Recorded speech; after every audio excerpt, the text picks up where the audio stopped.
Good evening, you are watching the Punter on Sports Tonight. I'm Trevor Harris and we've got a real treat for you in about half an hour.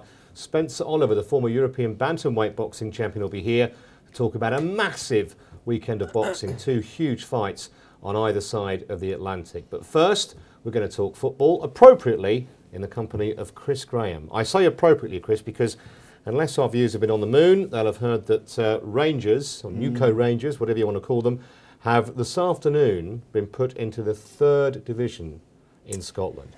This has massive implications for football and for betting, of course. First of all, what was your reaction when you heard that decision? I wasn't surprised. If I'd heard this a month ago, I would have been surprised, but it was almost a snowball effect in terms of, I mean, at first it looked like they might be put back into the SPL, then they were saying a first division as a concession, and then there was a snowball effect against them in the third division. But almost resigned shrug and deep sadness that's come to this. Do you think this could effectively kill Scottish football in terms of the interest level from the vast majority of people who watch it outside Scotland or even actually inside Scotland? I don't think you can rule that out, to be honest. I really don't think you can rule that out. It's a really testing few years ahead in terms of how things work. I genuinely don't know how bad this could get. You know, the first thing that occurred to me when I heard this decision was that there's not going to be, unless they draw each other in one of the cups, there's not going to be an Old Firm game for 4 years. Yeah, and that's pretty much it. That's the headline act by miles when it comes to Scottish football. It's not just football and betting, Trevor. This is society. This has a real effect on society in Scotland, certainly in Glasgow. It's a deeply sad day. I know Rangers did a lot of bad things, and the punishment is a fair one in that respect. But in terms of the game generally, in terms of the Scottish football landscape, the history, the wonderful tradition, it's just destroyed it. So do you think there's any element of the other club chairman trying to sort of kick the big beast that is Rangers while they're down? Yeah, I mean, I think, I'm careful what I say here because it really is an incendiary subject, but I think it's fair to say that Rangers are probably the least popular of the two Old Firm teams from outside outside Glasgow. They've always appeared to be like, you know, the big men in the 1990s when they brought on other top class players. They kind of looked down on other clubs. I'm careful what I'm saying here, but yeah, that was the case. I think the chairman of the likes of Arbroath and Elgin and Queen of the South just had enough of that attitude and wanted to really make them suffer. There is some talk of an SPL breakaway, like an SPL 2. Do you think that has any legs? I mean, Rangers in the fourth tier, so I mean, how does that work? Well, I think there's talk that some of the clubs will break away and form a separate division, which will effectively be a feeder league into the SPL. I mean, obviously not with the majority of the chairman's blessing, clearly, but there's talk of it. At the moment, I think anything goes. Yeah. I really, where will we be in 10 years' time? That's fascinating. How will Rangers exist?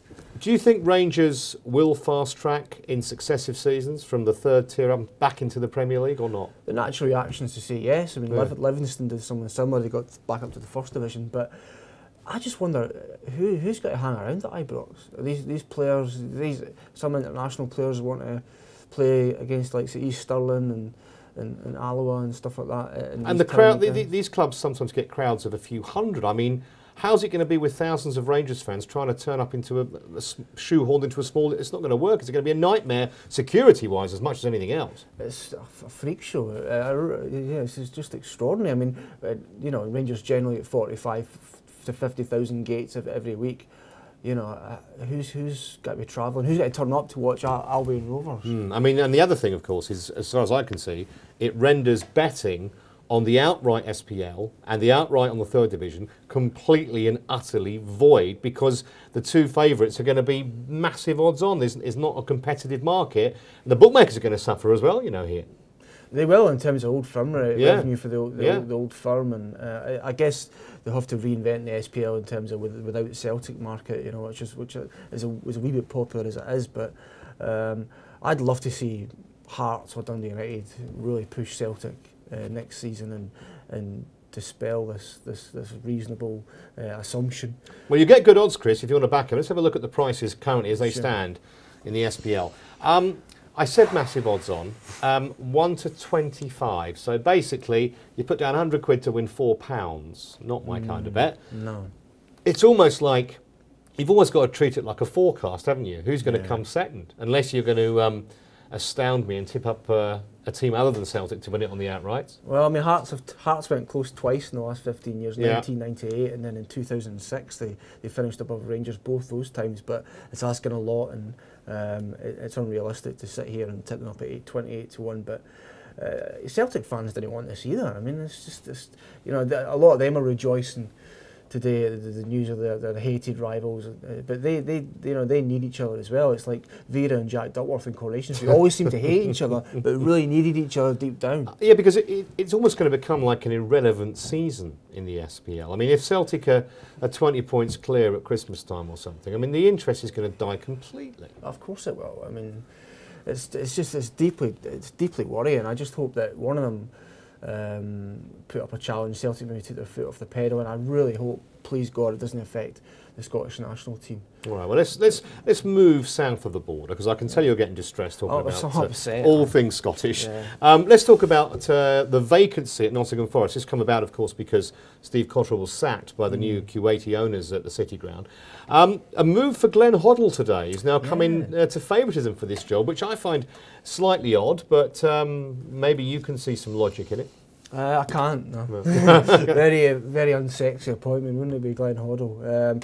You know, I think, you know, I think it'd be a great appointment. I just can't see him going there.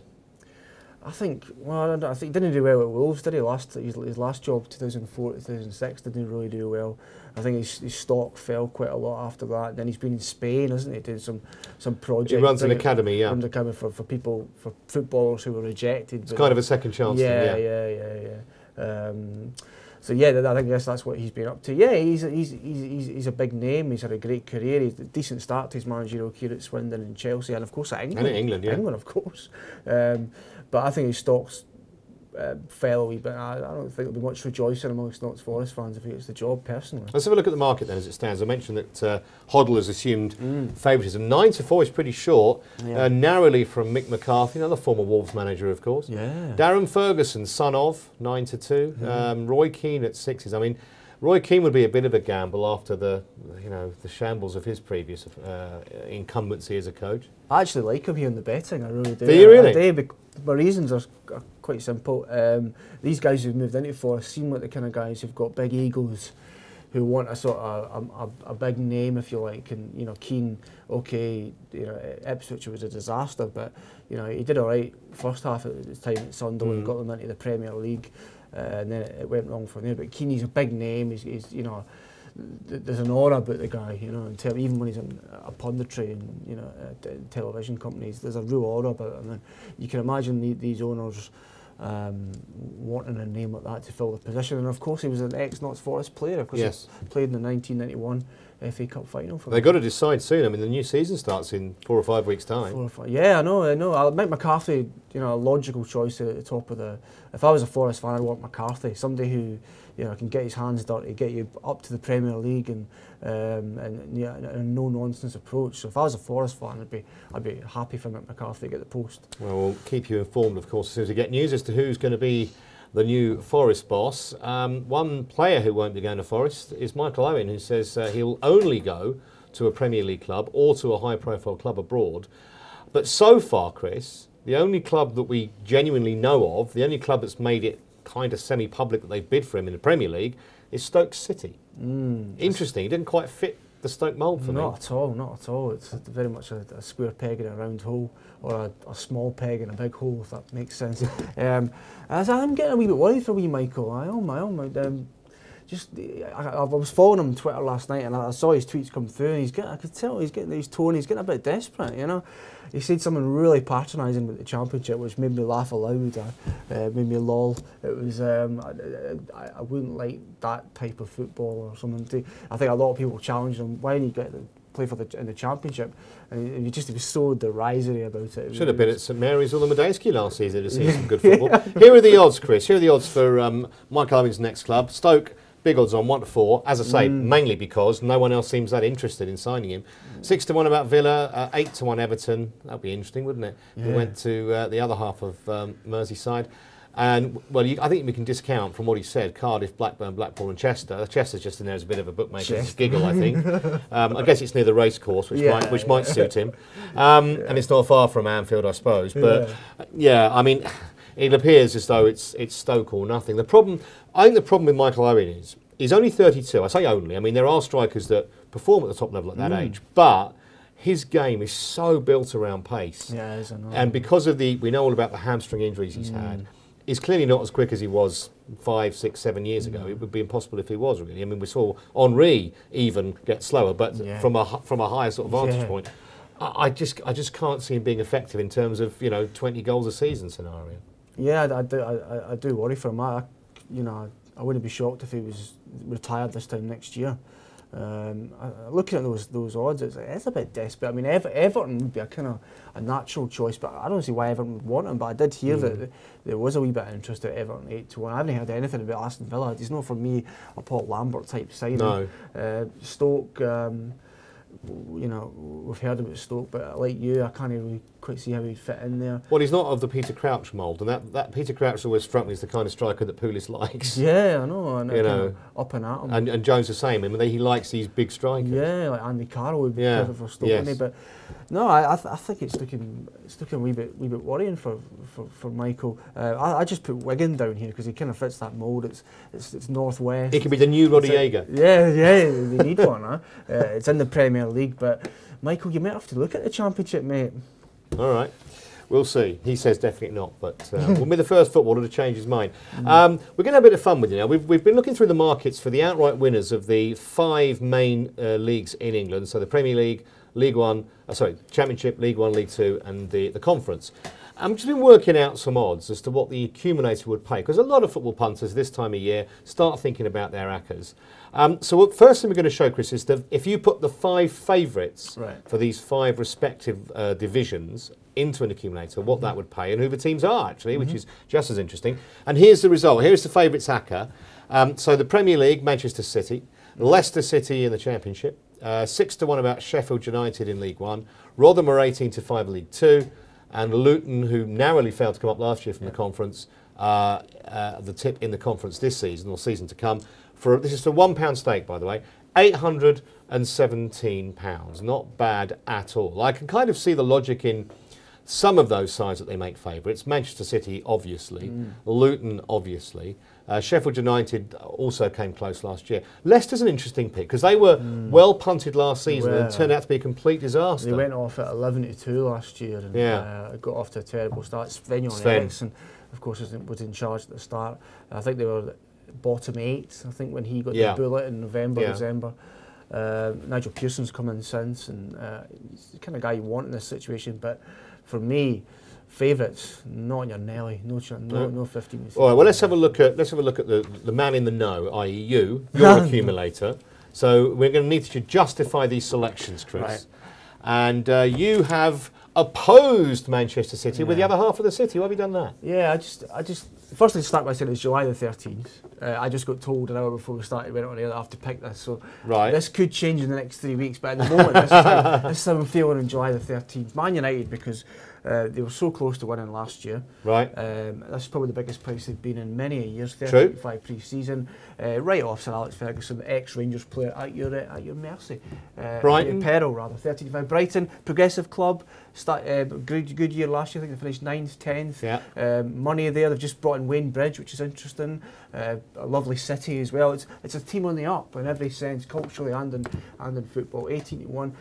For me, I think it's a good price. Okay, Sheffield United, I think, was obvious. Bristol Rovers at 14. What's that about? Mark McGee came in there end of last season. They were flirting relegation at the time. He had a great time there. Got them up to mid-table. A team on the up again. 14-1 for me. Yeah. I like that price. Yeah. Luton 130. So £1 ACCA on Chris's selections returns 31,121 quid, and you could buy a wheelbarrow as well with that to wheel it away because you'd need one. Right, let's have a quick look at my picks then for these 5 divisions. Same markets. Let's have a look who I've chosen. I can't see the United thing. I just think City. I just think the size of the chequebook is all powerful. Leeds United, just because Warnock's record of getting teams up, he's second to none. We all like Sheffield United, don't we? Yeah, We could come a cropper there. Southend is an interesting one. They've re-signed Freddie Eastwood. Yeah, I saw that. 65 goals from him in his first spell. Went to Coventry, didn't work, but he's back. Yeah. And you know, it often works when players go back down to their former club. And I've put Cambridge in just because I think they're one of those sides that have been out of the. I think it's 6 years since they were relegated out of the Football League. They've got, actually, funny enough, we were talking about Glenn Hoddle earlier. One of his kids, Adrian Moke, has gone to Cambridge from Hoddle's academy. Highly rated player, apparently. And a quid on those 4 returns nearly 70 grand. Wow, that would be amazing, wouldn't it? Huh? That'd be nice, wouldn't it? You could spend a month in Turkey. Yeah, and if you do put a fiver on that and it comes in, at least send Chris and I a drink or something, some measure of appreciation. Right, when we come back, we're going to be having a look at some odds for the Champions League and the Europa League, plus horse racing, cycling and golf. And don't forget, Spencer Oliver still to come. Stay with us.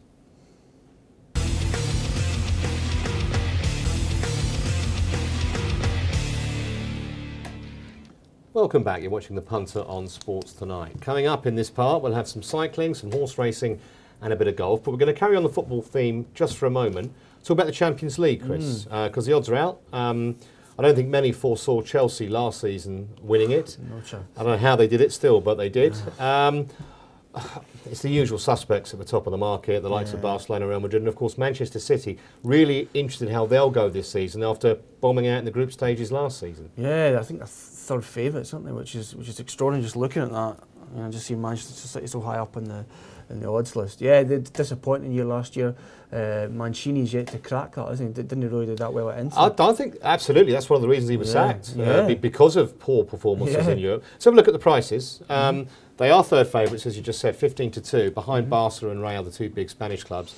Bayern are 14s. They were a big price at the start of last season as well. Yeah. Always consistent Bayern, always worth looking at in this market.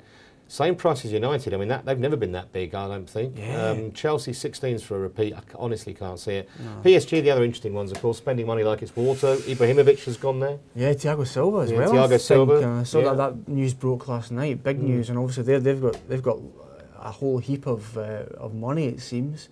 So a real team to keep an eye on, PSG, and I think that price will get a lot shorter in the next few weeks before the group stages or the qualifying round kicks off in August. So if you want to back Paris Saint-Germain, the advice is get on now because you won't get 25s for too much longer. So about the Europa League, I always think the Europa League odds are out, but of course there's 8 clubs going to come in from the Champions League in February.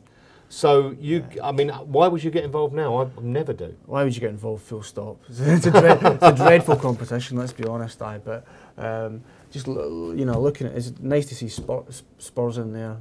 Because they took it really seriously last season, didn't they? Put all the kids out. Yeah, they did. They wanted to actually get knocked out, and they succeeded. They did. Please let us lose, please.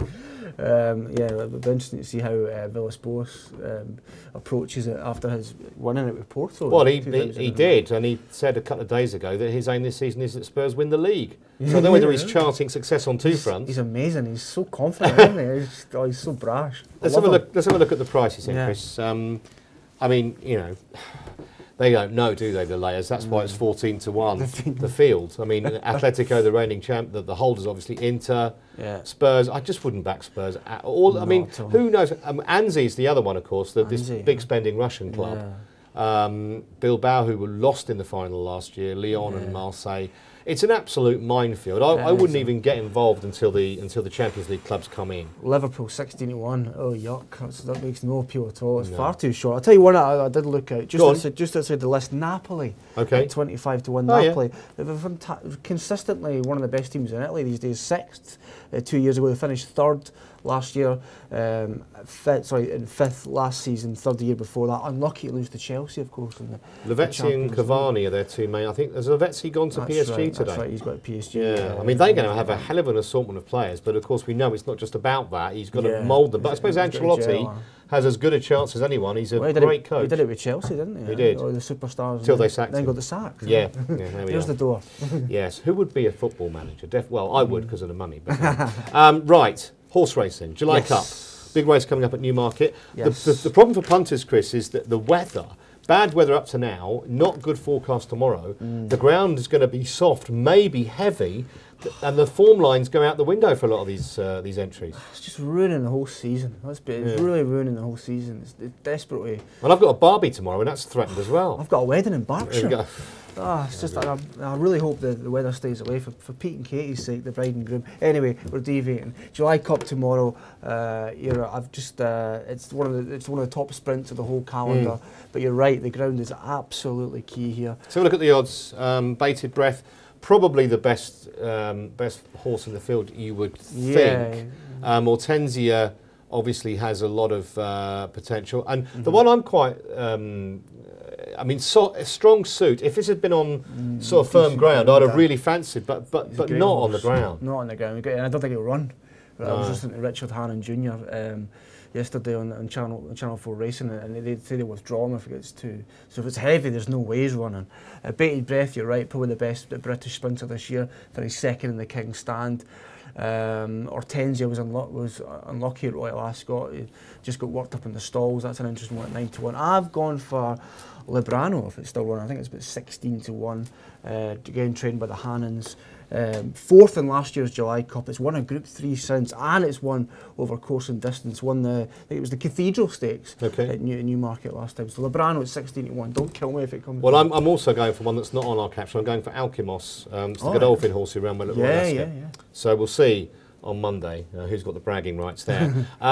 Bradley Wiggins has certainly got the bragging rights at the moment as far as the Tour de France is concerned. He's virtually unbackable now, Chris. He's in complete control. He's 2 minutes plus clear of his teammate Chris Froome, and Cadell Evans is back in fourth now, more than 3.5 minutes roughly behind. Yeah, he had a disastrous race yesterday, wasn't it? He went to take on Wiggins, and he just couldn't keep up with the pace. Went from second to fourth in the overall standings, and his dream is evaporating. So look at this, 2-9 Wiggins. There we go, 2-9. Yeah, that's extraordinary. What an achievement it would be, wouldn't it, if he was to win? 9-2 about Froome. Of course, Froome, there's kind of team orders applies here. So Froome, unless Wiggins crashes or something, Froome can't win because he won't be allowed to win by his team. Nibali's 20s, he's currently third. But, there's not a lot of value there, to be honest. No, Wiggins, it's just great to see a British cyclist in such a position in the middle of July, the Tour de France. It would be an amazing achievement, and and if he's going for the Olympics as well. What a 2012 it would be for Bradley Wiggins. It could be, absolutely. Just a brief word about the golf. British Open starts next week. Of course, Molinari, Francesco, that is, shot the lights out. Up at Castle Stewart in Scotland, 10 under par in the first round, course record. 62, wasn't it? Yeah, wow. Fantastic. Here's the odds for the Open. Hasn't affected Tiger's price really. I guess Molinari will play okay, but it's very unlikely that a player who plays really well or even wins the preceding tournament doesn't often win the Open itself. It's extremely unlikely. Yeah. I will find out the last time it happened before the Open starts next Thursday. But you're right, it's never really a good pointer, despite an impressive win. Like I keep saying, Wood's too short for me here at 15-2. Just makes no appeal whatsoever. Graham McDowell was 33-1. It might have been just pinched it a wee bit to 40-1. He appeals really, but I'm looking forward to a weekend of thorough Open research, and I'll come back here on Wednesday night and give you the winner. All right, Chris. Well, stay with us, because coming up next, we've got a real treat for you. The Fight Show. We'll have the former European bantamweight champion Spencer Oliver. We'll also be talking to Don Charles, trainer of Derek Chisora. He, of course, fights David Hay. And we'll also be looking at the Khan Garcia fight, which is massive as well, and that's in Mandalay Bay in Vegas. All that comes up in a moment. Don't go away.